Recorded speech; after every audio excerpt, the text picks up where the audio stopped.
오늘 함께 나눌 하나님의 말씀은 사사기 14장의 말씀입니다. 이 새벽에 나오신 사랑하는 성도 여러분들께 하나님께서 승리케 하시는 귀한 은혜가 있기를 간절히 축복합니다. 우리는 보통 삼손이 되게 힘만 세고 지혜롭지 못한 사람이다 이렇게 이해하고 있을 때가 많이 있습니다. 보통 이제 삼손의 이야기의 끝이 그렇게 좀 선하지만은 않기 때문에 그렇게 이해를 하고 있는데요. 하지만 삼손 역시 사사로서 이스라엘을 핍박하고 있는 이 블레셋이라는 강력한 민족으로부터 나라를 구하기 위해, 그리고 민족을 구하기 위해 지혜롭게 행함을 우리는 이 삼손의 이야기를 통해서 보게 됩니다. 삼손은 블레셋을 향한 공격을 하기 이전에 늘 반드시 그가 그러한 행동을 할 수밖에 없었던 그런 명분을 충분히 갖추는 모습을 매 순간, 매 공격 시마다 보게 됩니다. 오늘 14장은 삼손이 이제 본격적으로 사사의 활동을 시작하는데 그 시작이 아주 의미심장합니다. 오늘 2절 말씀 제가 읽겠습니다. 올라와서 자기 부모에게 말하여 이르되 내가 딥나에서 블레셋 사람의 딸들 중에서 한 여자를 보았사오니 이제 그를 맞이하여 내 아내로 삼게 하소서 하매라고 삼손이 이야기합니다. 삼손이 지금 갔다는 이 딥나라는 곳은 블레셋 땅이 아니라 원래 단지파가 차지해야 할 그 땅이었습니다. 그래서 단지파의 영역 안에 있었지만 그곳에 있던 블레셋 사람들을 다 몰아내지는 못했기 때문에 아마 함께 살고 있었던 것으로 보입니다.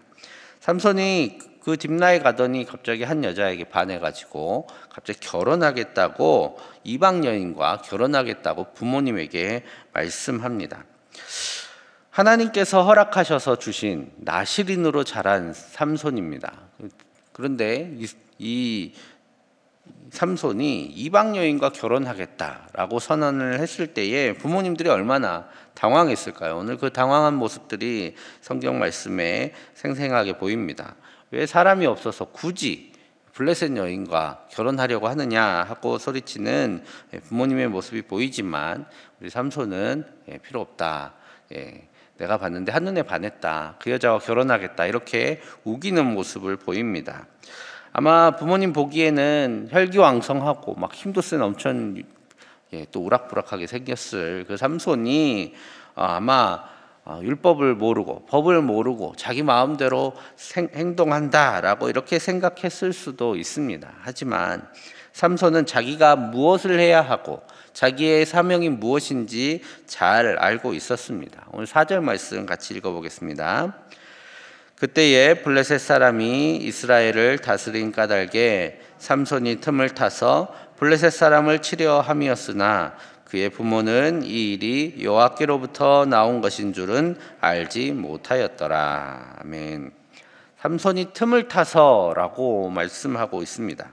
이 틈이라는 것, 이것은 그냥 가서 블레셋을 이렇게 공격하면 되는 것이 아닌가 생각할 수 있지만 이 틈은 결국 이 삼손이라는 사람이 블레셋을 공격할 수 있는 그런 명분을 의미합니다. 왜냐하면 지금 이스라엘 민족은 어떤 군대를 가지고 블레셋과 싸우고 있는 것이 아닙니다. 오직 이 삼손 한 사람만이 블레셋과 싸우고 있는 상황이었습니다. 그래서 이스라엘 민족 대신에 삼손이라는 이 한 사람에게만 블레셋 사람들의 원한이나 또 명분이 쌓이게 하고 또 그의 그 원한이나 그 명분에 걸맞는 보복으로서 공격할 수 있도록 할 수 있는 그 틈이 필요했던 것이죠. 그렇게 돼야만 이스라엘 민족, 약한 이스라엘 민족이 블레셋의 공격으로부터 그래도 안전함을 가질 수 있게 됩니다. 그리고 삼손은 하나님이 주신 힘으로 블레셋을 공격할 수 있는 여러 명분들을 얻을 수 있게 되죠. 오늘 삼손은 그 틈을 얻기 위한 신중한 계획들을 세워갑니다. 그렇게 이제 일단 여자를 보고 또 결혼을 하려고 딥나로 내려갔는데 오늘 포도원 곁에서 젊은 사자를 만납니다. 그 사자를 통해서 삼손이 얼마나 강한지 처음으로 이제 나타내 보여주는데요. 6절에서 이렇게 말씀합니다. 여호와의 영이 삼손에게 강하게 임하니 그가 손에 아무것도 없이 그 사자를 염소 새끼를 찢는 것 같이 찢었으나 그는 자기가 행한 일을 부모에게 알리지 아니하였더라 라고 말씀합니다. 여기서 보면 젊은 사자가 나오는데 말 그대로 한참 이렇게 전성기의 사자를 의미하고, 이 사자가 가까이 오니까 이렇게 소리를 질렀어요. 삼손이 오는 걸 보고 소리를 질렀는데, 보통 사자가 소리 지를 때는 여기가 자기 영역이니까 밖으로 나가라 이런 의미로 이제 소리를 지릅니다. 보통 이 일을 하는 게 이제 숫사자들인데, 숫사자는 보통 한 200kg까지 성장을 합니다. 그러니까 200kg에 달하는 사자를 오늘 염소 새끼 다루듯이 찢어버렸다라고 말씀하고 있는 것이죠. 그런데 이 사실은 아무도 모르게 자기만 알고 있었습니다. 부모님하고 같이 내려가는 와중인데 저 한쪽 길 바깥에서 그 일을 하고 돌아옵니다. 그리고 오늘 이것이 오늘 사건의 주요 재료가 됩니다. 삼손, 이제 오늘 12절 말씀에 이것이 어떻게 연결되는지 말씀하고 있습니다. 12절은 제가 읽겠습니다. 삼손이 그들에게 이르되 이제 내가 너희에게 수수께끼를 내리니 잔치하는 이래 동안에 너희가 그것을 풀어 내게 말하면 내가 배옷 30벌과 겉옷 30벌을 너희에게 주리라 라고 말씀합니다. 지금 이제 이 장면이 어떤 장면이냐면 결혼식을 이제 진행하는 장면입니다. 보통 이스라엘 결혼식이 7일 동안, 1회 동안 진행이 되는데, 오늘 블레셋 사람 중에 삼손의 친구가 있다 이렇게 생각할 수도 있지만, 오늘 11절에 보면 이 삼손 옆에 30명을 데려다가 친구로 삼게 합니다. 이것은 이제 블레셋 사람들의 어떤 결혼하는 풍습이다 생각하시면 됩니다. 신랑이 어떤지 신랑의 비슷한 또래들을 불러다가 그의 친구로 삼게 하고, 또 그 신랑이 어떠한지 돌아보게 하는데, 특별히 오늘 삼손이라는 막 이런 사람이 왔으니까 30명의 사람들이 이제 친구로서 그의 예식에 이제 동참하게 됩니다. 자, 그런 상황 속에서 원래 이런 풍습 가운데 수수께끼를 내고 맞추고 하는 그런 이야기들이 있었나 봐요. 그런데 오늘 삼손이 이제 내기를 제안합니다. 그러면서 굉장히 큰 선물을 걸어요. 배옷 30벌, 겉옷 30벌. 그러니까 사람 한 사람당 옷 이렇게 풀세트로 정장을 한 벌 맞춰주겠다, 이런 의미인 것이죠. 당시는 지금도 여러분 30벌씩 이렇게 옷을 내려면 굉장히 비싸잖아요. 그런데 그 당시에 옷이란 것은 말 그대로 고가품입니다. 여러분 실을 빼내기도 어려운 시대에 그것을 모아서 옷을 만들려면 굉장히 많은 품이 들겠죠. 그런 옷 30벌을 건 아주 큰 내기가 걸리게 됩니다.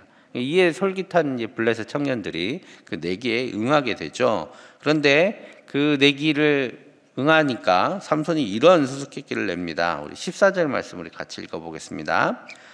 삼손이 그들에게 이르되 먹는 자에게서 먹는 것이 나오고 강한 자에게서 단 것이 나왔느니라 하니라. 그들이 사흘이 되도록 수수께끼를 풀지 못하였더라. 네, 보통 이 수수께끼라고 하는 것은 특히 이제 뭔가 문제를 내고 맞추려고 한다면 보통 이제 모든 이들이, 그래 대부분의 사람들이 경험하고 아는 것들을 이제 교묘하게 잘 숨겨가지고 내는 게 수수께끼잖아요. 그런데 오늘 삼손은 절대 맞추지 못할 수수께끼를 문제를 냅니다. 이 문제의 답이 이거예요. 8절입니다. 얼마 후에 삼손이 그 여자를 맞이하려고 다시 가다가 돌이켜 그 사자의 죽음을 본즉 사자의 몸에 벌떼와 꿀이 있는지라.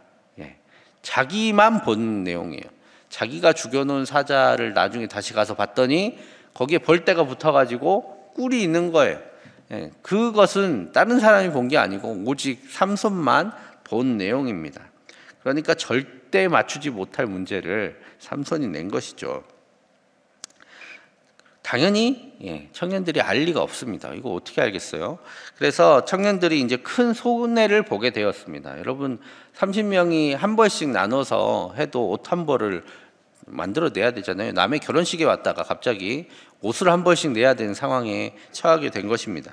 자, 그래서 이 큰 손해를 자기들 눈앞에 두게 되니까 이들이 가지고 있는 악한 본성이 드러납니다. 15절에 이렇게 말하고 있습니다.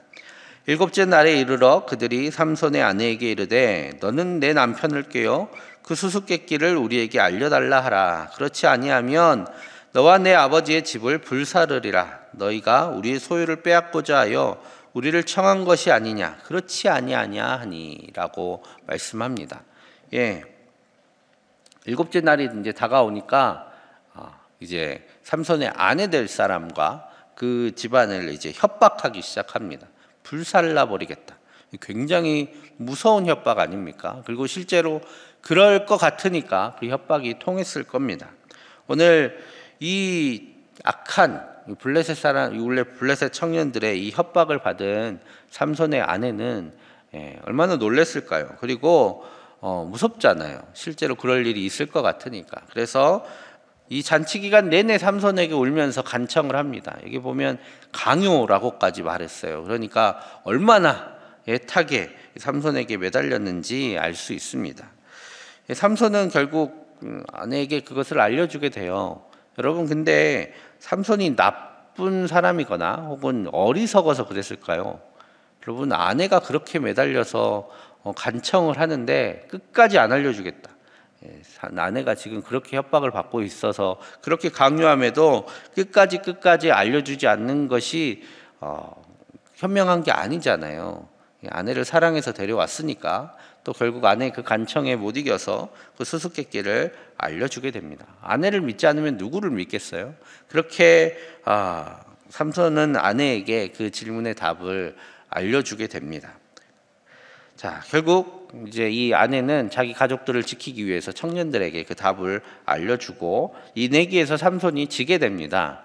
여러분, 원래 30명이 한 벌이었는데 삼손은 그 내기에서 지면 혼자 30벌씩 책임져야 됩니다. 그러니까 얼마나 무거운 짐이에요. 그런데 오늘 이 블레셋 청년들의 겁박 그리고 아내의 배신, 이런 것들에 삼손이 매우 화가 나 있는 상태에 있을 때에 하나님의 영이 삼손에게 임하게 되고 삼손은 블레셋을 향한 그의 사사로서의 첫 번째 공격을 행하게 됩니다. 우리 19절 말씀을 같이 읽어보겠습니다. 여호와의 영이 삼손에게 갑자기 임하심에 삼손이 아스글론에 내려가서 그곳 사람 30명을 쳐 죽이고 노략하여 수수께끼 푼 자들에게 옷을 주고 심히 노하여 그의 아버지의 집으로 올라갔고 라고 말씀합니다. 삼손은 이 30벌을 어떻게 구했을까요? 바로 이 악한 블레셋 청년들의 동족들인 이 블레셋 사람들을 공격해서 그 내기에 필요한 옷들을 노략해서 갖다 지불합니다. 이러한 일이 일어나게 된 원인이 어디 있습니까? 삼손이 갑자기 남의 마을에 쳐들어가 가지고 막 블레셋 사람들을 공격하고 이런 것이 아니라 자기의 아내를 협박하고 또 정당한 내기에 질 것 같으니까 그런 무서운 일을 행해서 결국 자기의 뜻대로 일을 행한 이 블레셋 청년들의 악함으로부터 이 모든 일들이 일어나게 된 것이죠. 이 삼손으로서는 진노할 일이었고 또 마땅히 그러한 진노를 이제 풀어낼, 그래서 이 블레셋을 공격할 명분을 가지고 행하게 됩니다. 오늘 앞으로 삼손이 여러 가지 블레셋을 향한 하나님의 일들을 행하게 될 텐데 그때마다 막 천둥번거순이 마냥 막 마구잡이로 움직이는 게 아닙니다. 반드시 움직일 때마다 그에 합당한 명분이 있었고 모든 사람으로부터 그럴 만도 하다라는 그런 생각이 가질 만한 상황에서 블레셋을 향해 공격을 하게 됩니다. 오늘 삼손은 그렇게 블레셋 사람들에 대한 심판자로서 그리고 이스라엘의 구원자로서 사사의 직분을 감당하게 됩니다. 우리는 삼손이 마지막에 좀 실패를 하잖아요. 삼손이 꼭 이렇게 뭔가 명분을 만들어낼 때 이 여인들과의 관계 속에서 명분을 만들어냈습니다. 한눈에 잘 빠지는 금사빠라고 하죠. 금방 사랑에 빠지는 그런 마음이 있었던 것 같아요.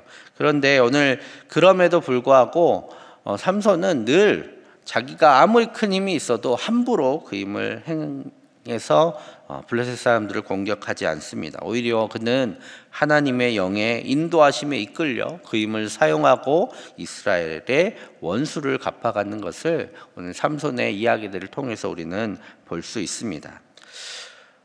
오늘 우리는 우리의 힘과 그리고 우리의 생각과 우리의 계획으로 일하는 것이 아니라 하나님의 때에 하나님께서 조성해 주시는 그 상황 속에서 하나님께서 인도하심을 힘입어서 세상 속에서 살아가고 또 승리하게 됩니다. 하나님께서 우리를 이기게 하실 때에 우리에게 삼손과 같은 힘을 주시면 참 좋겠지만, 그렇게 힘센 삼손도 하나님께서 주시는 때에, 그리고 하나님께서 만들어 주신 환경 속에서 하나님의 영의 인도하심을 따라 행했을 때에 승리를 맛보게 하셨습니다. 오늘 우리는 그 삼손보다 힘이 약하잖아요. 삼손만큼 이렇게 막 모든 이들을 물리칠 수 있는 힘이 없는 것이 바로 우리입니다. 그렇기 때문에 우리는 더욱더 하나님 앞에서 신중하게 행해야 하고 지혜롭게 행해야 합니다.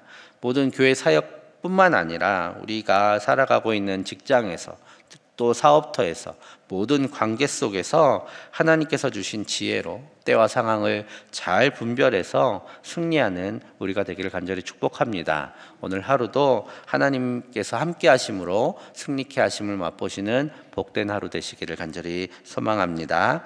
함께 기도하겠습니다.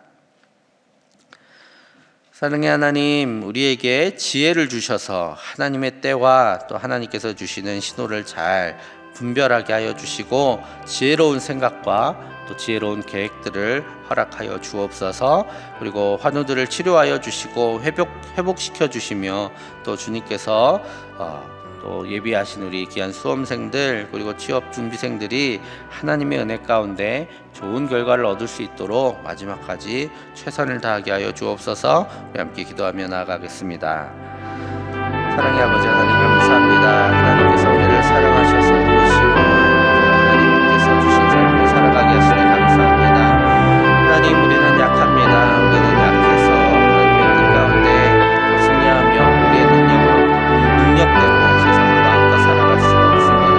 하나님, 하지만 주님께서 우리에게 지혜를 주시고 또 하나님께서 인도하시며 주시는 귀한 때와 또 하나님의 또 신호를 잘 분별하게 하셔서 하나님께서 주시는 그때와 그 신호에 맞춰 행하게 하여 주시고 또 지혜롭게 행하게 하셔서 또 주님께서 우리를 통해 승리케 하시는 귀한 역사를 맛보게 하여 주시옵소서. 하나님, 우리 가운데 함께 하여 주시고 또 모든 상황 속에서 하나님께서 주신 지혜로 넉넉히 모든 상황을 이겨낼 수 있도록 주님 인도하여 주시옵소서. 하나님, 많은 환우들이 있습니다. 환우들을 치료하여 주시고 회복시켜 주시기를 원합니다. 주님, 환우들의 삶 가운데 주님께서 찾아가 주셔서 위로하여 주시고 또 그들에게 힘을 주셔서 모든 질병들을 이겨나갈 수 있도록 도우시고 주님께서 머리끝에서 발끝까지 손대어 주셔서 모든 약하고 악한 부위들이 회복되는 귀한 역사가 있게 하여 주시옵소서.